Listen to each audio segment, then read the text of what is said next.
I begin my creative process today by turning up the album Worlds by Porter Robinson until I hear something in my skull other than incessant ruminations, buzzing around like angry bees in a shaken jar. Something about the way this album captures the feeling of sad nostalgia with a touch of hope resonates in this moment. This feels mushroom-like enough to commit to, so I feel ready to attempt inking it. I use Faber-Castell fine liner pens because their ink won't bleed when I add paints later on. This delicate inking process can solidify the illustration, not only in physical permanence on the page, but also in my mind. It moves from mental interpretation to physical execution. I call it delicate because on my best days, but most especially on my worst, I feel delicate as a creator. I might feel hopelessly insufficient depending on how these lines take shape, and it often, if not always, feels like risk. These lines might stare back at me and openly mock my belief that I am an artist. These very lines may shred my sense of creative confidence and remind me that there are 13-year-olds with more inherent artistic ability than that which I have acquired through hours of practice as an adult. But I must proceed. I keep inking because it is worth the risk to press on. The worst art I'll ever make is probably somewhere behind me at this point in my creative journey, and the best I'll ever make is probably ahead if I don't give up in the middle of the struggle.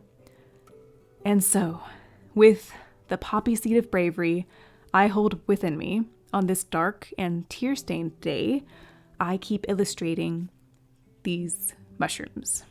I will my hand to move over the page until something recognizably fungal emerges. This feels reasonably done to me.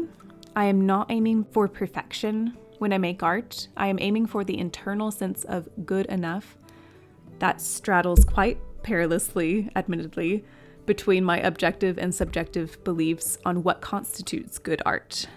To me, these are mushrooms, and with that, I call the inking process complete.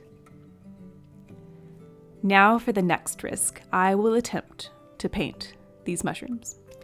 I like to use whole bean neutral tint watercolor paint for the shadows, and then I paint with Kuretake Gansai Tambi paint, which is a lovely to work with Japanese water-based paint. I may or may not cry during this process, which has nothing to do with the mushrooms and everything to do with the chemicals in my brain. Or maybe it is the mushrooms. Maybe I'm crying because I'm painting something that thrives only as the result of the death of other organisms. Maybe I'm crying because this kind of mushroom wouldn't exist if it weren't for death and decay. But then they embody the sad nostalgia with a touch of hope that the music I'm listening to captures. A sense of loss with the cautious hope of new beginnings. Perhaps the things that I feel die inside of me every time I slip into another long, often brutal episode of depression lay fertile ground for new forms of life to emerge. Things I have yet to experience or imagine. So with that thought, and with this paintbrush, I complete my illustration of mushrooms.